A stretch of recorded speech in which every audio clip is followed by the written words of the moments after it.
Nous sommes dans la cité Mali Univers, dans le quartier de Sotuba, où vit Abouakar Donia Diarra Dibois, un jeune homme de 23 ans qui est handicapé moteur depuis sa naissance.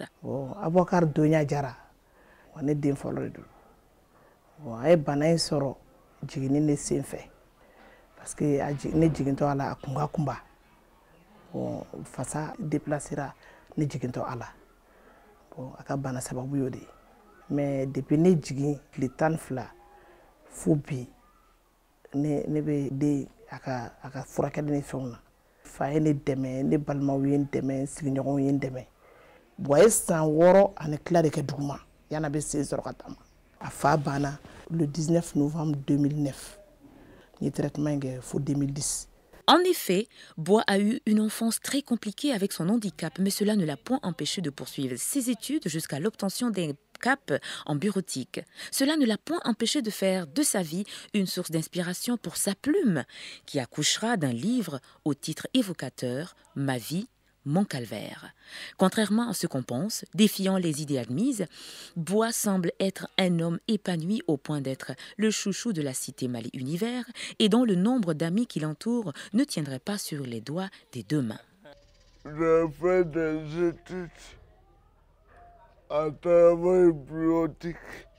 Ce qui m'a inspiré, je peux aider les personnes handicapées. Aujourd'hui, je suis une personne handicapée, mais je me sens à l'aise. Changement de décor. À l'autre bout de la ville vit un autre héros de la lutte contre le handicap, comme fatalité. Malamine Guissé, commerçant, âgé de 43 ans, marié avec une fille, tout comme Bois Diarra est aussi un handicapé moteur depuis sa naissance. Il a également eu beaucoup de difficultés avec son handicap, ayant perdu très tôt la motricité de sa main, ce qui l'empêcha de terminer ses études. Bon, mon père m'a envoyé en France pour la mais je me suis parti toute la temps. Je devais partir à l'âge de 2 ans, mais moi j'ai parti à l'âge de 10 ans. C'était trop tard. Malamine bénéficie de beaucoup d'affection car entouré par sa mère, ses frères et sœurs qui le soutiennent constamment, sa femme qui se dit très heureuse avec lui et leur fille de 3 ans. Ne bɛ n ka furu la bi ne ma gɛlɛyali kelen sɔrɔ a la ma fosi kɛ n na ni n ko min a b'a kɛ ma ɲɛbɔ kɛnɛbatɔw muso fɛ kɛnɛbatɔw bɛ mun k'u ta ye banabatɔw yɛrɛ b'a k'u ta ye n bɛ mala ka furu la bi bɛɛ y'i ta fɔ banabatɔ kɛnɛbatɔ n'ala ye min da i bɔgɔ la dɔrɔn o de don bana bi sɔrɔ i bɛ kɛ mɔgɔtɔ ye accident bi sɔrɔ i bɛ kɛ mɔgɔtɔ ye n'an y'a kɛ ko bari banabatɔw don k'an ba u ma a ti ɲɛnabɔ ne bɛ min fɔ mala yɛrɛ kɔni ye hali bi a ka courage ta. Pas de doute, la preuve est ainsi administrée. On peut donc bien être des personnes handicapées moteurs et réussir sa vie. Mais comment se fait leur insertion dans les services publics? Si vous avez un enfant handicapé, il faut l'amener à l'école. Il faut le soigner. Il ne faut pas le marginaliser.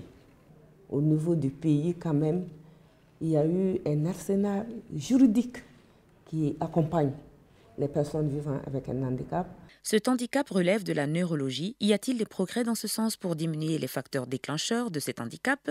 C'est le professeur Youssoufa Maïga, neurologue, neurobiologiste, chef de service de neurologie au CHU du Gabriel Touré, qui nous répond. La prise en charge de ce type d'enfants est extrêmement difficile dans notre pays.